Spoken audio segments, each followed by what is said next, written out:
Lawyers of Reddit, what's your best most baddest I rest my case moment? When I was in law school, I had to argue a case for an exam.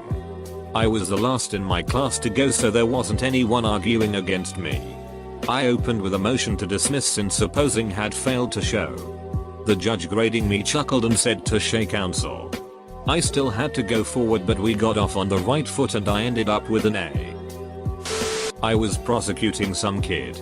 He had an antisocial behavior order, which meant that he was not supposed to go to a certain street. He had pleaded not guilty on the basis that he had not been there. I opened my cross-examination by holding up a map and pointing at the street. I said to him, "You went here, didn't you?" He said yes. In England, we don't say I rest my case. Instead, I looked up at the bench, said no further questions, and sat down. It might not seem badass, but I got the defendant to admit the offense with one question. That never happens. Defendant in a bench trial for a speeding ticket said he couldn't possibly go as fast as the officer clocked him. He knew this because he videotaped himself accelerating from a full stop to the location of where the officer sat. His experiment showed his vehicle could only get to 55 miles per hour and not the 67 miles per hour he was clocked at. The ADA then moved to have another speeding ticket issued because the actual posted speed limit was 50 miles per hour. You don't PMME breast said here. And it was during sentencing. Defendant, local gang boss. You stated you are not and have never been in a gang. I have a tiger on my cuff and one on my chest that says GD for life. But, I mean, Your Honor. Complaining witness accused my client of harassment stalking. Said she told him numerous times that she wanted nothing to do with him. My client claimed they were dating, but whenever she got mad at him, she'd call the police and say he was harassing her. On the stand, she testified that she never dated him, never invited him into her home, wanted nothing to do with him. She presented a photo on her phone of him sitting on her porch to prove that he had come to her property. I asked the judge permission to look at the photos before and after the porch photo for context. Girl had dozens of photos of the guy, who was clearly her boyfriend. I showed her one such picture. This is Mr. So-and-so. Right? Yes. In this photo, he's on the bed? Yes. The bed is yours? Yes. The bed is in your bedroom? Yes. You took this photo of him? Yes. He's smiling in the photo? Yes. And in this photo, he's wearing your brassiere? Yes. No further questions, Your Honor. Ian Albert, I was in traffic court one time and saw a lawyer straight up murder a cop with words. The cop had previously testified that the weather on the night of the traffic stop was heavy rain and wind so strong that the defendant could only open his window 3 inches. And that the car had stopped on an area with very little shoulder, forcing the cop to approach from the passenger side, not the driver side. The cop had then testified that he smelled a strong smell of alcohol on the defendant's breath. When the defense lawyer got up, he repeated what the cop had said almost verbatim and asked how he could have possibly smelled alcohol on the breath of someone on the other side of the car. Through a 3 inches crack in the window, on a night with pouring rain and strong winds. The cop sort of opened and shut his mouth a few times, squirmed around in his seat, and said, "That's just what I always write in my log, to remind me that it was a DUI stop." The judge threw the case out. No motion to dismiss needed. Then he took a break and called the traffic prosecutor and the cop into his office. I'm guessing it wasn't for a nice spot of tea and some scones. Edit, really? People? You've never seen Ian in a comment thread before? I'm relatively junior, so I'm hoping to beat this one day. I defend professionals and brought a motion to dismiss a case on the basis that the plaintiff could not prove my client was negligent as she had not served the required expert evidence. As opposing counsel and I waited for our motion to be heard, we were sitting in the courtroom. The judge, who I did not know and who had not read our materials, wanted to talk to the parties of a short trial which was to be heard after our motion was argued. That matter was also a professional negligence matter and the plaintiffs had no expert support. The judge then spent 10 minutes explaining that he had practiced in professional negligence for many years and was well versed in the evidentiary requirements to prove the elements of professional negligence. In fact, he said, "I very rarely use the word impossible in this courtroom. But it is impossible for you to be successful without expert evidence." Our matter was then called and I reveled in explaining to the judge that he was about to hear a motion to dismiss a professional negligence case on the basis that the plaintiff had no expert evidence. I won. My sister got T-boned by a car, causing a concussion when I was younger. Long story short, we were in court with the judge, who asked the driver if he had ever sped before. "No, Your Honor. I never speed," was his reply. The judge asked him a couple more times if he was sure. If he never sped. Ever? The driver was adamant that he never sped and never had before. A few minutes later, my sister's lawyer gave the judge some paperwork. She read it and said to the driver, "It seems that you have some past driving violations. Can you tell me what they are for?" Speeding. The driver had to pay medical bills for my sister. I do mostly solicitor work, so if I'm doing my job right I don't get a whole lot of these type of moments. That being said, I had a long-time client who was being sued and I got to shut down the guy suing him in a very satisfying way. So my client had hired a guy, we will call Kevin, as basically a right-hand man for his company. The employment contract wasn't done yet, but they had an agreement that Kevin would work 6 weeks at a lower wage and then sign the contract and get the agreed upon wage. So the guy works decently for 5 weeks and then is given the contract to sign. He comes back to the owner, my client, and says that he has some small changes he would like to make. When the owner gets the contract back, he finds that the small changes involve removing the duties and responsibilities section, basically the job description, and the non-compete confidentiality clause. Not only that, but he has written in a higher salary than agreed and added a bunch of new benefits for himself. Obviously, my client tells him that he can either sign the contract as it was originally laid out or he can find himself another job. He takes the latter option. But he starts a lawsuit against the owner wanting to be paid for the 6 weeks he was supposed to work, which had already been paid. 2 weeks in lieu of notice and 5 weeks vacation pay. I got the enjoyable job of telling Kevin, in front of a judge, that he was not entitled to anything under the employment legislation and the only way he could get any of that would be if he had signed the contract. Judge dismissed the case and awarded costs to the defendant, but not before giving Kevin a lecture on wasting the court's time. IP lawyer, deep in a set of terms and conditions on a website. Our client's details, name and contact details, were listed.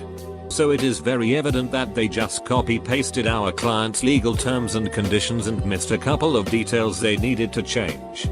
I was handed the matter. Did a quick Ctrl+F for client details. And it was an open and shut case. Not really that impressive. But saved me hours of time going through each term one after the other, noting exact similarities for a letter of demand. I saw another thread asking about this a while ago, and someone in there linked to this, which I actually really liked. Probably OP of the comment. Ugara Carol.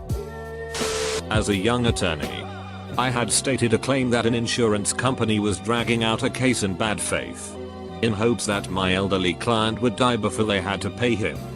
I was requesting that the trial date be given priority due to my client's advanced age. The judge was no spring chicken himself, and seemed skeptical when he asked exactly how old my client was. Maybe thinking that he was in his 70s and must merely seem ancient to a baby lawyer like me.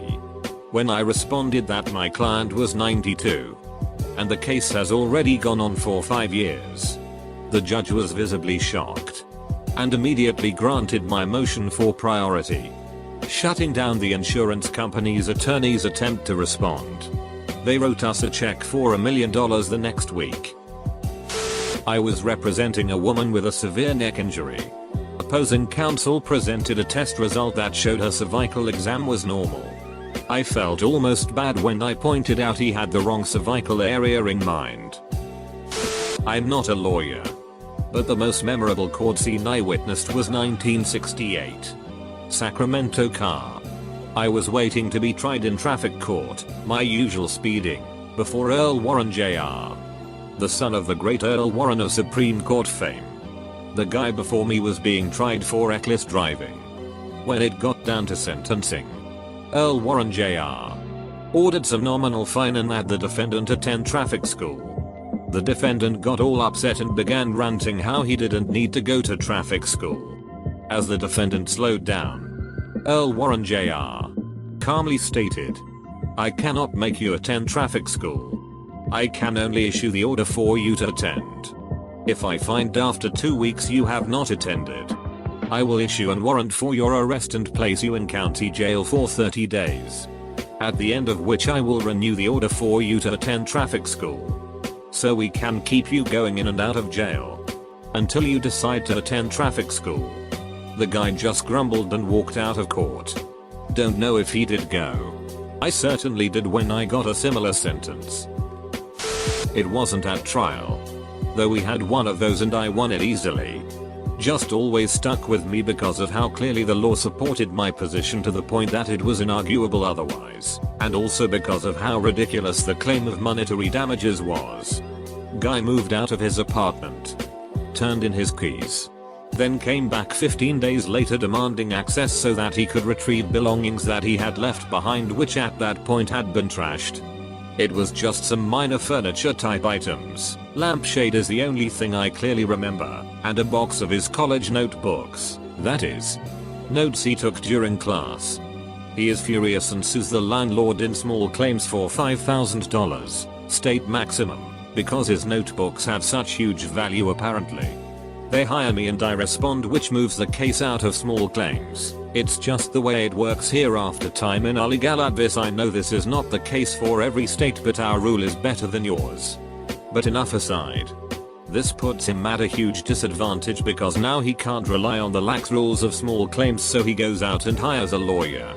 The lawyer calls me to try to talk settlement. I know her pretty well, so I wasn't rude or anything. But I kind of scoffed and was like, no, that won't be happening, and direct her attention to a particular state statute, then read it out loud to her.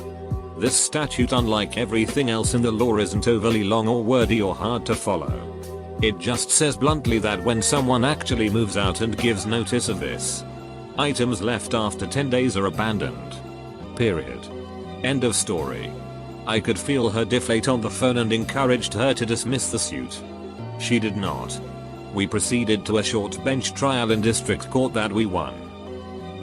I have two that I like to share. I'll apologize up front for the length of my response. The first involved a lawsuit against the owner of a Mexican restaurant for not paying his employees and keeping the waiters' tips. He was just a terrible all-around guy. He created these fake handwritten schedules and payroll records going back years to try and prove that his employees didn't work but a few hours each week and were paid for what they did work. It was difficult to prove they were fakes, but we managed to trap him during his deposition. I made the guy go through random bits of his work schedule and asked him to confirm they were correct. We did a random week in February, March, April. Then we got to May. So here in early May, you had 2 servers working every night, 1 hostess, 1 bartender, and 2 cooks.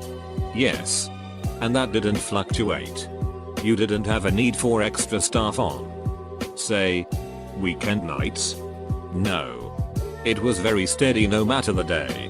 What about on this Wednesday? How much staff did you need? Just the 2 servers, my hostess, the bartender, and 2 cooks. The same as every other night. And if you would indulge me, what date are we looking at? The 5th of May. Okay. So it's your testimony under oath that you had the same staffing needs on May the 5th as you did on the 4th of May and the 6th of May. Yeah? Opposing counsel's head begins to hang while shaking. So you are comfortable telling the judge you didn't do extra business on the 5th of May? Yeah? Or the 17th of June, or whatever date you pick. It was always steady.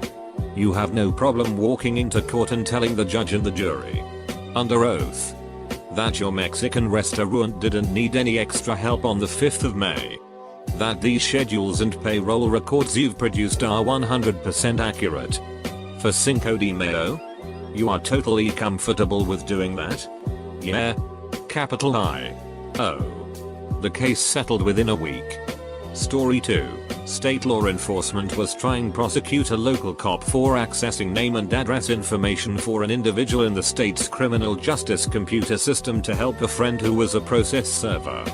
The state was prosecuting the cop for violating the Computer Crimes Act, which in part makes it illegal to share any information which the state has an intellectual property interest in. We show up for trial, having waived our right to a jury, and allow the head of the Attorney General's litigation department to make this wonderfully colorful speech about a police officer breaking the public trust and this other nonsense. For our opening statement, we move to dismiss the indictment on the grounds that the state's theory of the case is a legal impossibility. The state cannot have an ownership interest in someone's name or address. The judge was annoyed with our tactic and put the screws to us by asking dozens of questions. But we kept repeating our theory: the state cannot own a name or address as intellectual property. Finally, the judge gets it and turns to question the AG. He tries to dance his way out of answering the big question all sorts of ways. Eventually, the judge flat out asked him if he contends the state can own someone's name or address. The AG responded by saying, "Judge, I came here to try a case, not to argue the law." The judge was not impressed and dismissed the case immediately and wrote a letter to the Attorney General asking him to be more selective in his prosecutions. That was a fun day in court. I helped the prosecution rest his case. Lol. I got jammed up during spring break doing dumb spring break sheet. So there I was in court to face the music, misdemeanors. As I sat there waiting for my turn, I watched person after person go before the judge.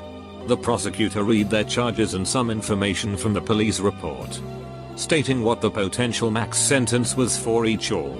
I don't remember exactly. Then the judge asked what plea they wanted to enter. Almost everyone said not guilty, and I could see that both the judge and prosecutor were getting tired of their bullshit. Finally, my turn came. I was probably second to last after what seemed like hours, but may not have been. The prosecutor read off my charges and cited the police report. The judge looked at me with this "let's just get it out of the way, tell us you're not guilty" look and asked how I pled. "Guilty, Your Honor." The judge and the prosecutor both looked at each other and the judge said, "Kid you not, say again? Or beg your pardon?" "Guilty, Your Honor. I did it. Just the way Officer so-and-so's report reads." They exchanged looks again and the prosecutor held his papers at arm's length as if to get a better look at them and did the unthinkable. "Your Honor, this all reads to me like a case of college prank gone bad. The county moves to reduce charges to Ziz." I walked in there expecting some jail time and walked out paying like $110 plus costs. I didn't really know how to feel about the scariest day of my life turning into one of the happiest ones.